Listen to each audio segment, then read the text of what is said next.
showcase my new sweater that I bought. I found it really cozy. It's super fluffy. Oh my gosh, you guys. And I just want to kind of show it off. So I hope you enjoyed that little bit of weirdness. But today I wanted to take you through a walk through one of my favorite places in the entire world. And that is Barnes & Noble. Now if you don't know, Barnes & Noble is this gigantic bookstore that has all kinds of different books, ranging in all kinds of different genres that you can either read or browse or purchase for yourself. And it's just the most welcoming place that I've ever been to, and everybody who works there is just phenomenal. So here we go. We just walked into the bookstore, and just right away you're just taken away by the just the scope of it all, and just all of the books that surround you. It's like heaven on earth for bookworms like me. So I know, it's just kind of like a heaven for geeks, I could say. But here are all of the newest fictions. I like to browse through the new fictions that are just released, and I like to see if there's anything that interests me and to support some of the new authors that are trying to make their way in this really tough business, tough industry. So then here we are showcasing the 5-star fiction, and this is always really interesting to look at, just to see which of the books are currently trending right now, and then some of the more critically acclaimed pieces of fiction. And here I found some really interesting scented candles, and I've always been a big fan of the scented candles, so I just came in and gave them a little sniff. Not sure if that's allowed, but I did it anyway. So here we're just taking a look at some other books that they have in stock. Everything ranging from fiction to non-fiction to biographies and autobiographies and memoirs.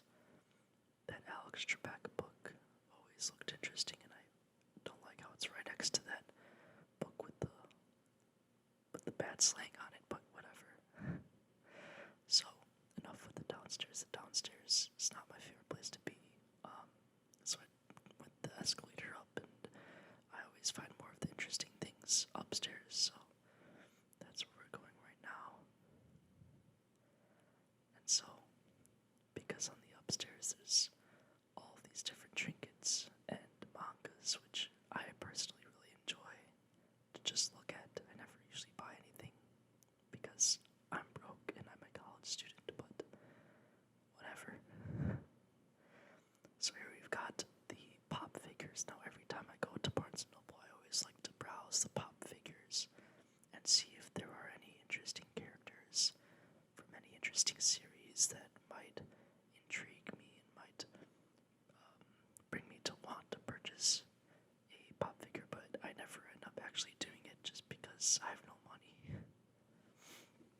And I always come here every single day, well, not every day, but like every week, looking for a pop figure from the series The Buffy the Vampire Slayer, because recently I've just been really into that series, and I'm always upset because they never have anything, because I guess it's just kind of irrelevant now in 2020.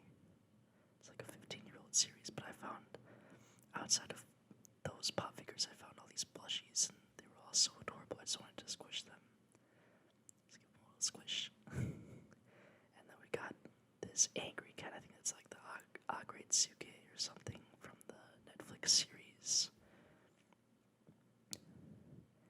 And they've got all these Pokemon merch and just all of these little toys and trinkets that you can collect, and I just always find it so much fun browsing through the toy section. And then here we've got the Studio Ghibli showcase, which I always enjoy looking at, even though it's usually the same every time.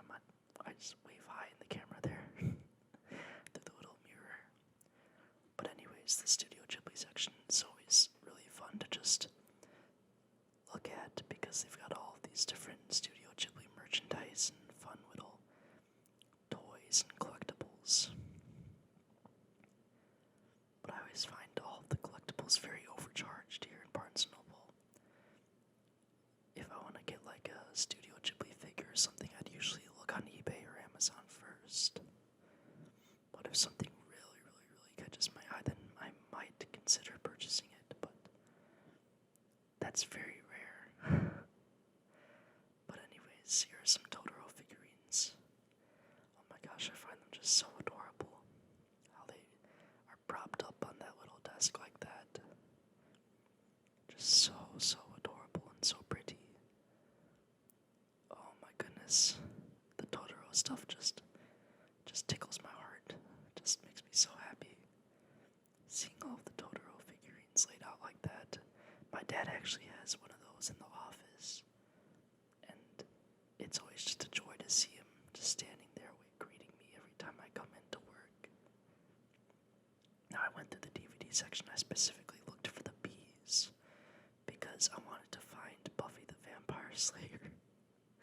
I know I've been obsessed recently, but I couldn't find it, and I was just so upset. I was like, yeah, I'm gonna do a little thumbs down there because I'm just so angry. I'm like, why do they not have anything Buffy the Vampire Slayer?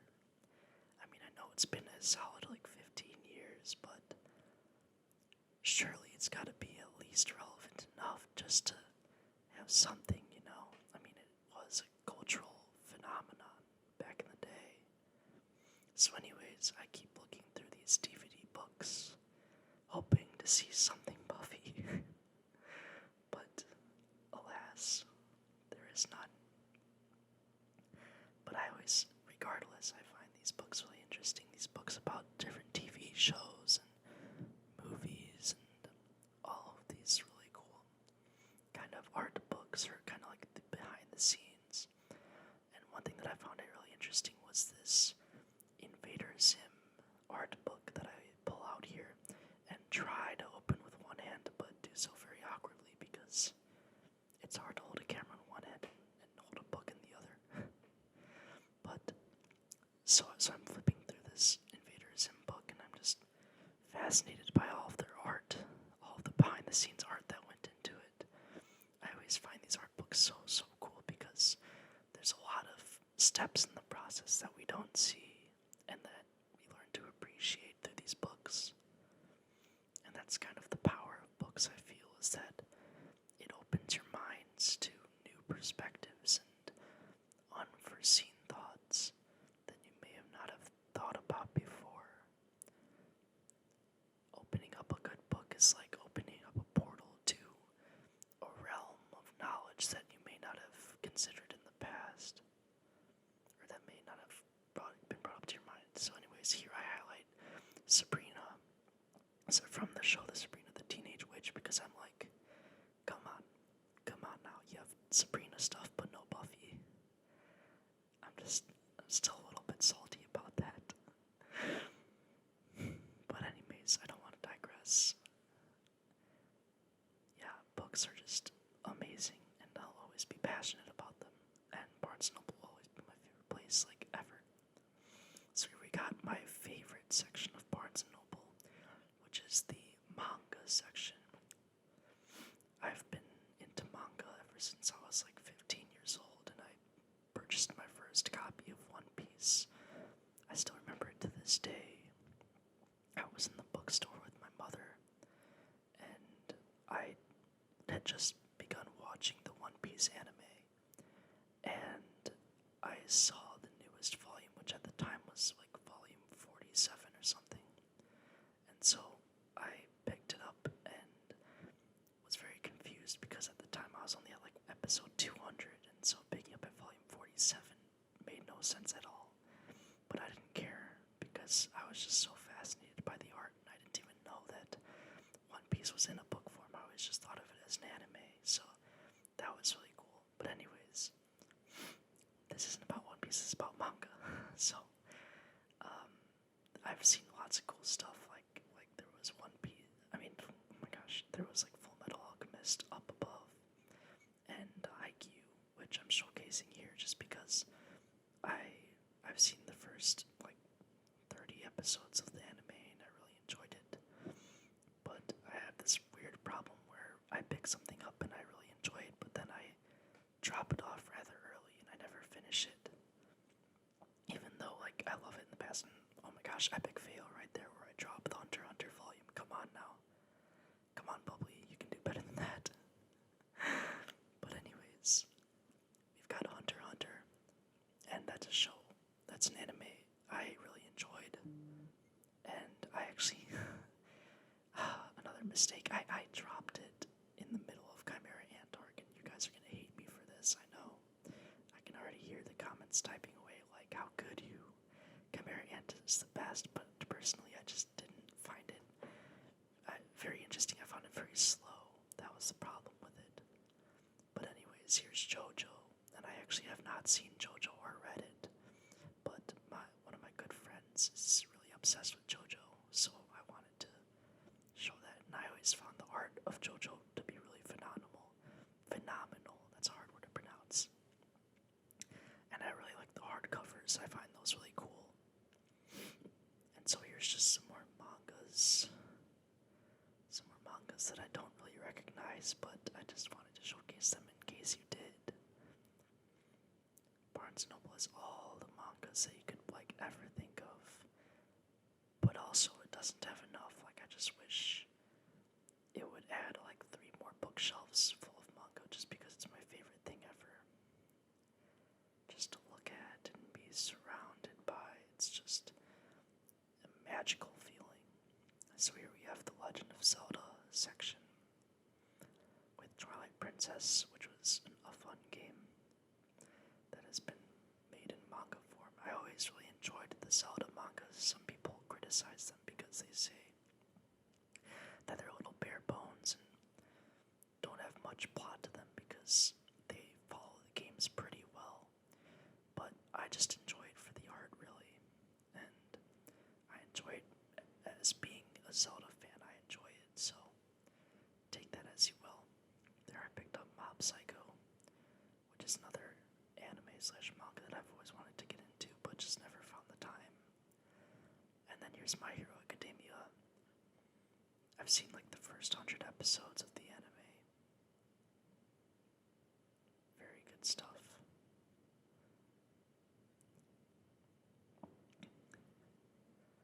And then we've got more My Hero Academia stuff down below. And this cover that I found really cool, this kind of My Hero villain academia, I guess. But I liked that, how the villains kind of took over the cover in that one. And then we've got some Neon Genesis Evangelion. I hope I pronounced that right. Oh, and then I found Nichijou down at the bottom. And Nichijou has always interested me just because it's a really funny slice of life manga that has a lot of random humor, and random humor has always been my favorite kind of humor, so I've always loved Nichijou, and I want to read the manga, but like I said, I'm broke, so I can't buy any of the volumes. But, oh, and here we got the One Piece section, which I always felt at Barnes & Noble was a bit lackluster. But they've got the first volume, usually. Basically every time they go, they have the first volume, and then 83 onwards. So there's the first one, the iconic first volume of One Piece that started it all. And then, yeah, they got 87 through 94, which 94 I believe is the most current volume of One Piece. And there we got Kaido and Big Mom, and I always appreciated the covers of One Piece. I always thought they were really pretty, especially when they're lined up side by side, because it makes kind of like a rainbow, all of the spines with their different colors.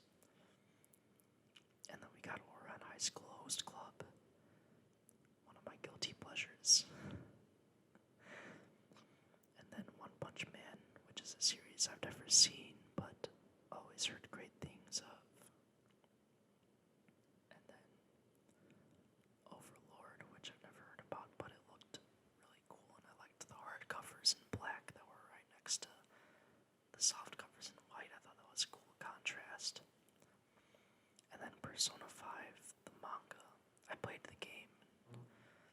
Like I said before, I have a problem because I played the game up to the last area, the last dungeon kind of thing. And then I kind of just stopped for no reason. I was having a great time, but I just stopped after like 100 hours into the game. I know there's something weird with me. I don't know. But it's like, you start something and then you stop it and you want to keep going, but then it's already been too long since you stopped it, so you feel like you can't really just get right back into it, So I have that problem with a lot of things. I guess I multitask a lot, and I get an idea, but then I get another idea, and so I kind of drop that idea midway through. But oh my gosh, I'm digressing again. So we got Pokemon. Always, always interesting stuff. The games are great. The anime is also pretty great. I've never read the manga, but I watched the anime back when I was like 14, and as a 14-year-old Pokemon fan, it did what it needed to do, I'd say. But there's nothing much more to it than that. And so we've got Sailor Moon, which is a series that I've always appreciated, but it's just never really been my cup of tea. And just, I find it really cool just how big those volumes are. I always like to see the big volumes that kind of compile some other volumes into one. I always found that to be like a good bang for your buck, and also just something really pretty to put on your shelf. So then we've got some more mangas that I don't recognize, and then some more Sailor Moon, and more mangas that I don't recognize. I'm sorry, you guys. But then here we've got Star Wars manga, which I found was really cool, and then Splatoon, which I've always really enjoyed the games, both on Wii U and the Switch. So that was really cool to see, and I like those covers. They're really colorful and pretty, and give you a really good gist of what the games and the mangas are about. And here we have Tokyo Ghoul, which I just recently got the box set for back in like June. And on my other channel, Ramen Power, I made a series where I reviewed most of the volumes of Tokyo Ghoul, and then I made an overarching video about my thoughts on it, and that was kind of like the series that kicked off my YouTube career back on my other channel. So that series will always be near and dear to my heart. And then here we've got Uzumaki, a really interesting horror manga that I've always thought really looked really cool, but it's like a freaking like $30 for the whole thing, so I can't really afford it. And then we got Your Name, and Your Name is a series I've also always wanted to get into, but I have the novels just sitting in my bedroom, but I haven't read them yet, but plan on doing so in the future. And then we've got some, oh yes, here I found a Hatsune Miku manga, and Hatsune Miku is another one of my guilty pleasures. I bought the game Mega Mix on the Switch, and I've really, really enjoyed it because I've always been a big fan of rhythm games. But obviously, I don't like to tell my friends and family that I'm into Hatsune Miku just because I know they'll judge me a lot for it. But you know what? That shouldn't matter. Enjoy what you enjoy. Don't fear judgment like me. It's kind of a stupid thing to worry about. But you've got Berserk, and I've always just loved the giant hardcovers that are on Berserk. I just thought those were really cool.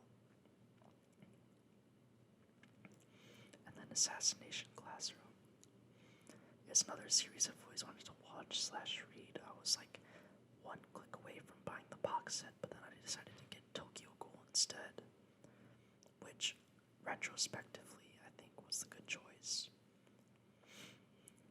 And then here's Death Note, and I watched Death Note the anime way back when. It was one of my first animes besides One Piece. And I never read the manga, but the manga looks so cool, and I special and kind of unique. And there I was just holding the all-in-one edition, which I just find absolutely insane. I'm always bewildered by these all-in-one editions that has the whole entire series in one package. Like, that is such a thick spine. I do not know how long that'll hold up, or how well the page quality will be. Here I found Danganronpa, the manga, which I found really cool because I've always liked to play the games. I played the games, both of them, on Steam a few years ago, and I really enjoyed them, and they were kind of my gateway to the visual novel, not saga, visual novel genre of video games. And so I always appreciated that because it introduced me to other classics like Zero Escape and Ace Attorney. And then here we've got Dragon Ball Super, and DBZ, and Dragon Ball the OG series all down at the bottom of the bookshelf. And see, this is where I think Barnes & Noble could expand a little bit more, because the One Piece and Dragon Ball sections are very, very small, and I believe they deserve more space, but that's just me. And so here we've got the other side of the manga bookshelf, which is the graphic novels section, pretty much just like Western mangas. And here we've got Bone, and that's another one of those crazy all-in-one editions that just blow me away by how big it is. And then I was so happy to see the Buffy the Vampire Slayer graphic novel. I was just ecstatic because finally I found something Buffy. So that blew me away. But unfortunately it was volume 2. And I never like to start things like volume 2, so I looked at it and I appreciated it, but I had to say goodbye because well, you can't really just start with the second volume now, can you? So, those are all the graphic novels. I've never really been into many graphic novels. I read Bone when I was a kid. But other than that, I've always liked superheroes and superheroes as a film genre, but never really as graphic novels. I couldn't really ever get into them.